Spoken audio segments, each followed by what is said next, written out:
Hello everyone, and welcome to this guide on how to trio the Rooted Nightmares raid. If you are new to Lowman, then this is a great starting point, as it is one of the simplest trios in the game. I have no class recommendations for this raid, just run what you are most comfortable with. Now, before I start talking about the encounters, I do want to talk about raid armor for a second. Raid armor is entirely optional, however it will make your life significantly easier if you decide to use it. This is because Rooted Nightmares is home to one of the best raid mods in the game, and it's called Release Recover. I'll show a clip of what this raid mod does right now. However, basically what it does is every time you lose the Field of Light or Flux of Darkness buff, you get Restoration. Putting on more copies of the mod increases the duration of the restoration, and once you reach 4 pieces of raid armor, it becomes Restoration times 2. This basically makes you invincible in any encounter that involves nodes.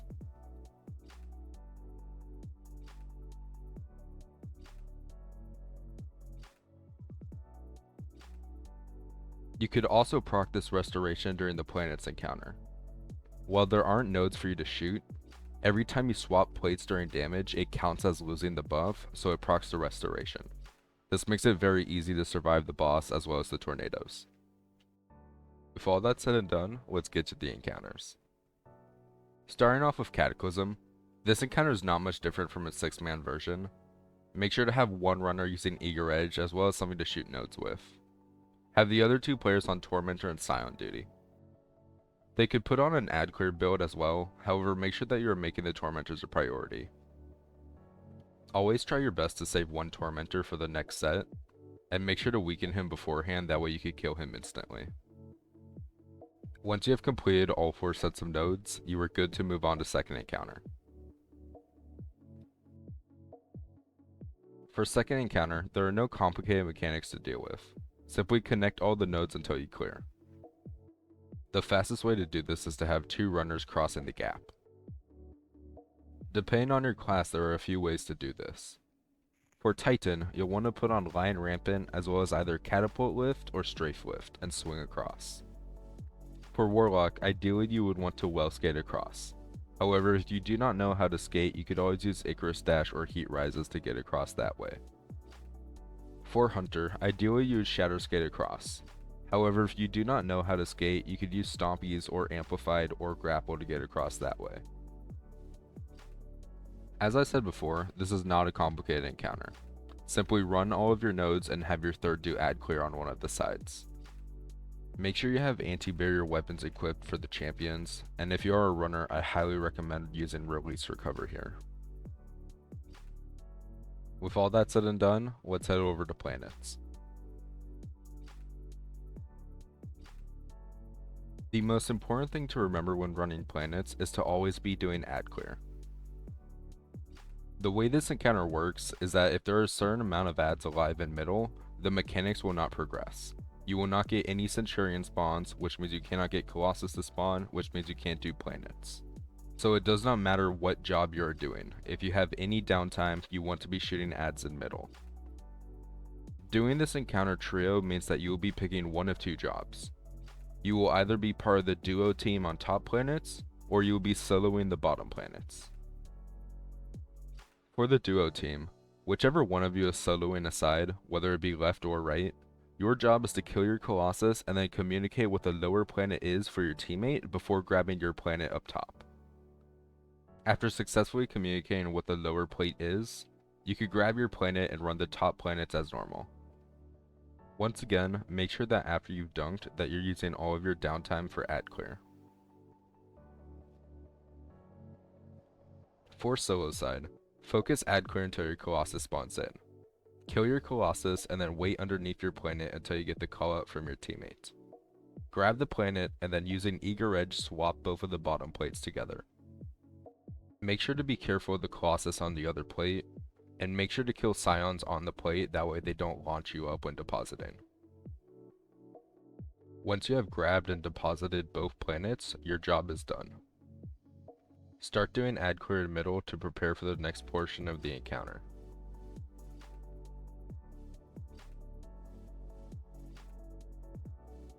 For the middle planets, make sure that you have the right amount of players on each side of the arena. If you see that one of you needs to change sides, make sure to communicate which one of you will do it ahead of time. If you are not short on time, then try to kill adds in middle before you dunk your planet. This is so that you won't have to deal with them during DPS, as they can be very annoying.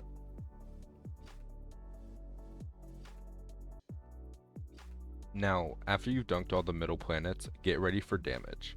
If you are the solo player, then swap off of your Eager Edge sword and start collecting ammo for your main heavy. Make sure to leave one heavy brick on the floor, that way you can swap back to Eager Edge after DPS.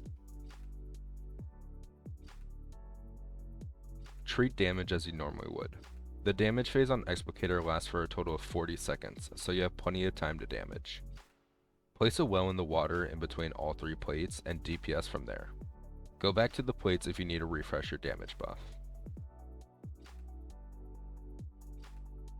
If your team is struggling with damage, then there are some raid mods that you could use to help. The Focus Light and Focus Darkness raid mods are useless on Nezarec, however they are made for Explicator. They are basically free damage when using them on this boss.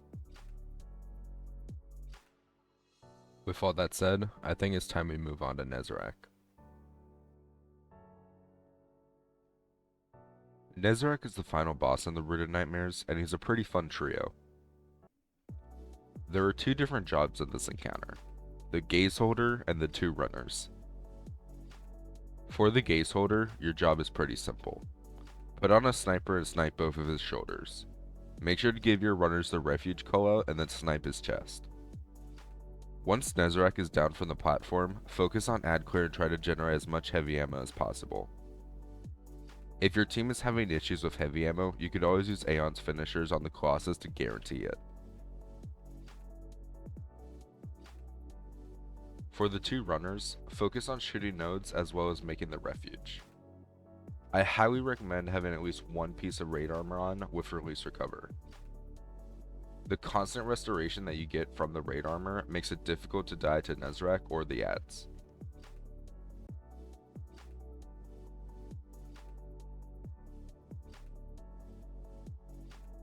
Before starting damage, make sure you let Nezarec jump down from the platform, and make sure that the final node you hit is on the side that you want to do damage on. You could damage from many different spots in the arena, however I will be recommending that you use one of 2 places here. The first is the final node on the light side. You could stand on the plate and Nezarec will just wait beneath you so you can do damage. The second spot is this flower out of bounds here. It's the old Pantheon spot and it's really good if you're in a linear meta.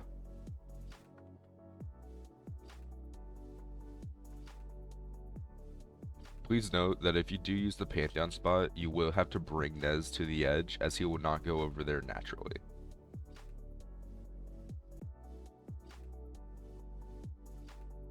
Finally, to wrap up this guide, I would like to give probably the most helpful bit of advice I can for Nezarec, and that is to let him glow before you start damage. If you let Nezarec glow, then it disables his ranged attack as well as his suppression jump. This means all he could do is chase you around and try to melee you.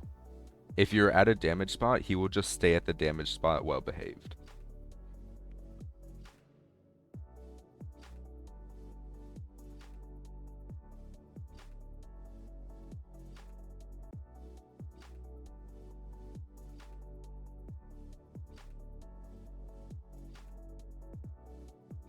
I'm going to show a clip here of where we didn't let him glow, that way you can compare the 2 together.